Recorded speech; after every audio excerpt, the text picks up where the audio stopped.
show me now and forever. No, you'll never be alone again.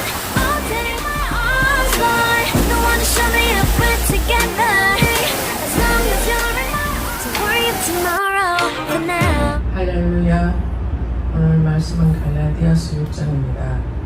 오늘 말씀이 너는 짐을 서로 지라 라고 말씀합니다. 바울이여 각자 자기 짐을 질 것이라고 한 이유가 뭐겠습니까? 혼자서 감당할 수 없을 때에 또 그 짐을 서로 나누어 지라는 그런 말씀입니다. 오늘 갈라디아서 말씀에는 바울이 갈라디아의 성도들을 형제라고도 부르고 신령한 너희라고 부릅니다. 그처럼 갈라디아 성도들은 육신의 헛된 또 영화를 또 추구하지 말고 성령을 추구하고 하나님의 사역자임을 아주 강조하고 있습니다. 그처럼 성령을 따라 서로 사람으로서 하나님도 공동체로서 또 하나님의 말씀을 지키고 나갈 때 혹시나 또 죄를 범한 사실이 또 드러난 사람이 어떻게 하는지 바울이 어떻게 설명했습니까?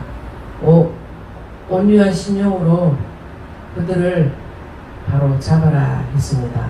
성령을 따를 때에 죄를 묵과하지 말고 그때 하나님의 성령의 은혜로 그들을 하나님의 성령의 힘으로 바로 잡아라는 이런 내용입니다. 그래서 어그러진 것을 회복시키고 또 연합하는 데에 우리가 잘못된 것들이 있으면 서로 자기 자신의 잘못들을 회개하고 또 남이 힘든 일을 당하고 어려움을 당했을 때에 서로 짐을 지라고 했습니다. 그래서 내 안에 그들과 비슷한 동일한 죄가 저 사람만 죄인이다 잘못됐다 이렇게 판단하지 마시고 내 자신을 돌아봐서 나도 연중에 저들과 같이 거의 비슷하게 죄를 지었는 것이 없는가 내 자신을 앞뒤로 이렇게 양옆으로 이렇게 되돌아봐야 된다는 겁니다.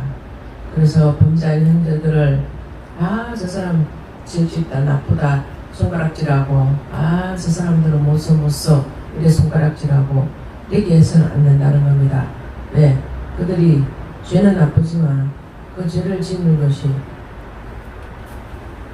정말 힘들고 어려워서 어쩔 수 없이 또 지은 죄들도 있습니다. 그럴 때 묵은짐을 짓을 때에 서로 지라는 것이 뭡니까? 그들의 형편과 처지를 이해해주면서 또 하나님의 성령의 법으로 그들이 잘못된 점을 지적해주고 정말 하나님 은혜로 말씀으로 비춰봤을 때에 스스로 고칠 수 있고 해결할 수 있는 그러한 사람으로 또 하나님 앞에 나아가기를 하나님이 원하신다는 겁니다. 그래서 무조건 죄를 짓다고 단정하고 도리질하고 그들을 지저밟고 죽이려고 하면 그것 또한 하나님 앞에는 더 큰 살인죄가 된다는 겁니다. 우리가 칼만 안 가지고 총만 안 가졌다고 살인 안 하는 것이 아닙니다. 지금 마지막 때는 입이 총이요 칼이요 폭탄이라는 겁니다. 그 악령들이 그 사람들의 입을 마음대로 사용해서 남을 죽이기도 하고 또 SNS에 악령의 글을 올려서 그 사람이 도저히 인간답게 살아가지 못할 정도로 힘들게 하는 그것도 우리 성령의 법이 아니고 악령의 힘에 미쳐서 사람들이 그렇게 사람이 죽을 때까지 그렇게 범죄를 하고 있다는 겁니다. 자기 자신이 범죄하고 있다는 사실도 모르고 남을 죽이고 있다는 사실도 모르고 그렇게 무감각하게 살아가는 게 지금 현재 이 시대가 아닌가 생각합니다. 우리가 아무리 형편과 처지가 좋더라도 내가 남보다 더 좋은 집과 더 많은 돈과 더 많은 위세를 떨칠지라도 하나님 앞에 비교할 때는 그건 아무 쓸모없는 헛된 영화를 구하고 헛된 것을 바라보고 어떤 것에 치우쳐서 자만족을 하면서 자기가 죄를 자기 입으로 먹고 마시는 줄도 모르고 그렇게 악행을 서슴없이 지금 이 현재에도 저지르는 경우들이 많다는 겁니다. 그래서 하나님께서는 우리가 범죄한 것을 우리가 우리 자신들을 되돌아보고 정말 죄진 것 정말 주님 앞에 해결하지 못한 부분들이 있다면 진실되게 하나님 말씀 안에서 성령 안에서 하나님 앞에 모든 것을 내어놓고 기도하고 자백하기를 원하신다는 겁니다. 그래서 하나님께서 그리스도법을 성취하라고 권면하고 있습니다.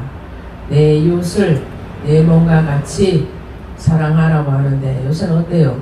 내 이웃을 내 몸과 같이 사랑하는 게 아닙니다. 내 이웃을 이용하고 내 이웃을 내 몸이 아니고 남의 몸처럼 생각하고 무슨 벌레나 짐승보다 어머나게 그렇게 죽이고 악랄하게 자기는 죄 없다, 얘기할 것이 없다, 잘못이 없다고 이렇게 아주 얼굴이 낯짝이 두껍게 그들은 살아온 세월이 어떤 세월을 살았는지 철면피하게 두 개의 얼굴이 아니라 10가지, 20가지 얼굴을 하고 살아간다는 겁니다. 다시 말하면 가면을 쓰고 살아간다는 겁니다.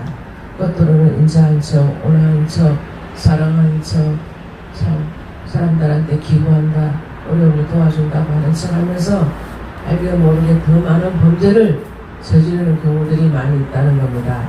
그래서 우리가 아무것도 모르고 자기가 그냥 잘 되니까 내가 대단한 사람처럼 된 줄 알고 스스로 자기가 대단한 존재로 이렇게 생각하며 살아가는 사람들이 상당히 많다는 겁니다. 그래서 성령께서 우리 안에 역사하실 때에 우리는 하나님 자신을 얼마나 사랑하시고 또 나에게 보여주신 하나님의 은혜와 사랑이 얼마나 큰지 우리가 되돌아봐야 된다는 겁니다. 얼마나 나에게 사랑하시고 얼마나 나를 하나님 은혜와 사랑으로 감싸주는지 정말 하나님 은혜가 절실적으로 깨달아져야 된다는 겁니다. 바울은 성도가 육체로 사랑하는 것이 아니고 오직 그리스도 안에서 십자가만 사랑하라고 하였습니다. 오직 그리스도 법을 쫓아 사랑하는 사람은 내 여건이나 내가 잘된 거 남이 봐도 믿지 않는 사람이 봐도 부귀영화 돈 많은 거, 집 많은 거, 차 좋은 거 있는 거, 집이 콘도가 있는 거, 수영장이 있는 거 이런 걸 자랑하지 않습니다. 오직 예수님만 자랑한다는 겁니다. 그래서 우리 주위에도 둘러봐도 성도들이나 목회자들이나 일반 사람들이나 세상 사람들이나 동일한 것이 뭡니까? 예수님을 자랑하지 않는 것은 다 헛된 것이라는 겁니다. 자기 있는 것 재산, 자기 재산, 자기 집 재산 그런 것들을 자랑하는 것들은 하나님께서 오늘 있다가 나중에는 없어질 것을 위해서 썩어질 것을 위해서 자랑하지 말라고 하십니다. 그래서 오직 그리스도의 법을 쫓아 살아가기를 원합니다.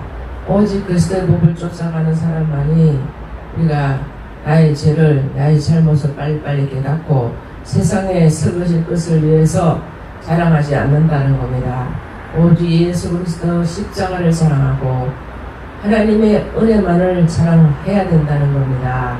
우리가 선을 행하되 낙심하지 말지니 피곤하지 아니하면 때가 이름에 그돌이라고 말씀합니다. 우리는 선함을 행하는 것도 논밭에 씨앗을 심는 것과 같습니다. 씨를 뿌리지 않으면 우리가 어떻게 거두겠습니까? 씨앗을 심어놓고 제대로 물도 안 주고 가라지가 있고 이렇게 하면 가꾸지 못하면 그 식물들은 비가 오지 않아도 햇빛이 비치지 않아도 영양이 없어도 이렇게 죽어버리게 된다는 겁니다. 그래서 농부가 땅에서 나는 귀한 열매를 바라보고 이렇게 하나님이 주시는 이른 비, 늦은 비, 새벽비 이런 비를 주실 때 귀한 열매가 열릴 것을 바라보고 농부들은 이렇게 열매를 뿌리를 또 이렇게 씨를 뿌리고 나중에 열매를 볼 것을 생각하고 기쁘게 봉사를 짓게 된다는 겁니다. 그래서 우리가 심어놓고 나지 않는다, 심어놓고 자라지 않는다 이렇게 우리가 낙심하지 말고 인내하는 가운데 하나님의 선한 일을 하나님께서 나의 선한 일을 행하라고 하십니다. 그리고 참고 선을 행하며 또 영광과 존귀와 또 썩지 않을 것으로 우리가 우리 하나님 앞에 모든 것을 심어야 된다는 겁니다. 그래서 우리가 하나님의 착한 일을 할 때 또 믿음의 사람들에게 더욱더 가정들에게 할지니라 이렇게 말씀합니다. 내가 믿는 믿음 안에서 나의 선행이 최선으로 그 믿음의 소망을 두고 인내로서 끝까지 우리가 선을 행하고 주님께 맡기면 수고의 열매를 하나님의 때에 주님이 원하시는 시간에 열매를 맺게 된다는 그런 내용입니다. 자기 자신이 늘 겸손하고 그 겸손한 태도를 가져야 합니다. 그리스도인은 근본적으로 용서를 받을 자로서 또 정체성을 가지고 살아갑니다. 자신의 모든 것을 정체성을 하나님 앞에 모든 것을 두고 예수 이름으로 우리가 살아가야 된다는 겁니다. 자신의 모든 것은 주인 예수 그리스도를 통해서 우리는 고백하며 살아가야 된다는 겁니다. 복음을 가르치는 사람을 귀히 여기고 말씀을 떠나서 살아갔으면 당연히 패망하고 멸망밖에 없음을 우리가 기억해야 된다는 겁니다. 그래서 우리가 복음의 중심 모든 것을 함께 나누고 또 사랑으로 연합하는 것입니다. 그래서 그리스도인들은 하나님의 주권을 인정해야 합니다. 왜? 하나님이 세상의 주관자이시기 때문에 자신의 모든 육체의 욕망과 우상을 위해서 사는 자는 우리가 썩어질 것을 허망한 것을 위해서 살아갈 수밖에 없다는 겁니다. 그리고 하나님의 성령의 법을 따르고 성령을 따른 자는 하나님의 영광의 생명에 참여하게 한다고 하나님께서 말씀하고 있습니다. 그것처럼 우리가 이 세상에 잠깐 있다가 없어질 것들 또 썩어질 것들을 위해서 구하다가 우리가 천국 가지 못하고 지옥 가게 되는 것입니다. 우리가 지옥 가게 되면 너무나 뜨거운 형벌에서 어떤 누구도 그때는 하나님께서 누가 해결을 해도 들어주지를 않는다는 겁니다. 그래서 하나님이 시간 주실 때에 우리의 잘잘못을 그때 낱낱이 보고하고 회개하고 주님 앞에 돌아서야 된다는 겁니다. 우리가 하나님께 함께 계시고 우리를 지켜보시고 우리가 함께 하신다는 사실을 기억하고 진정으로 성령을 따라야 된다는 겁니다. 성령을 따르는 사람이 이웃을 사랑하는 삶입니다. 십자가의 삶을 살 때 낙심치 말고 우리 하나님 뜻을 따라 늘 소망을 두고 살아가야 된다는 겁니다. 우리 최고의 승리의 삶이 무엇입니까? 오직 예수 그리스도를 위하여서 우리 예수님 그리스도의 말씀을 놓치지 않고 하나님이 원하시고 기뻐하신 것들을 잘 성취하고 또 잘 하나님 앞에 우리가 부끄러움 없이 또 하나님 앞에 자른 거래가 될 수 있는 우리 믿음의 소망을 따라 성령의 충만함으로서 우리 하나님의 법을 온전히 또 성취하고 주님이 원하시고 기뻐하신 삶을 우리가 살아드려야 된다는 겁니다. 우리가 늘 하나님의 소망을 두고 우리가 살아가야 되고 최고의 성의의 삶이 뭡니까? 우리가 하나님의 말과 혀로 우리가 하지 않고 오직 행함과 진실함으로 우리가 화합하기를 원하십니다. 무슨 일을 하든지 무엇을 심든지 간에 우리가 심어야 할 것이 있습니다. 우리는 기회 있는 대로 모든 이들에게 또 하나님 앞에 온전히 믿음 안에서 우리가 확신하고 또 실행하고 행동하고 또 살아가야 된다는 겁니다. 그래서 믿음의 가정들에 더 잘하고 믿음의 가정들뿐만 아니라 교회나 모든 믿음의 공동체에서 심은 대로 거둔다고 하였습니다. 하나님의 법칙입니다. 30배, 60배, 100배로 거두게 된다고 하십니다. 우리의 삶은 성령을 위해서 심고 우리의 삶은 주님을 위해서 모든 내 영혼과 내 마음과 내 모든 것을 맡기고 우리가 하나님의 성령의 도구라는 것을 믿고 하나님의 말씀과 믿음 안에서 우리가 주님의 도구로서 올바른 삶을 살고 오늘도 하나님 앞에 복된 하나님의 도구가 되시기를 축원드립니다. 아멘.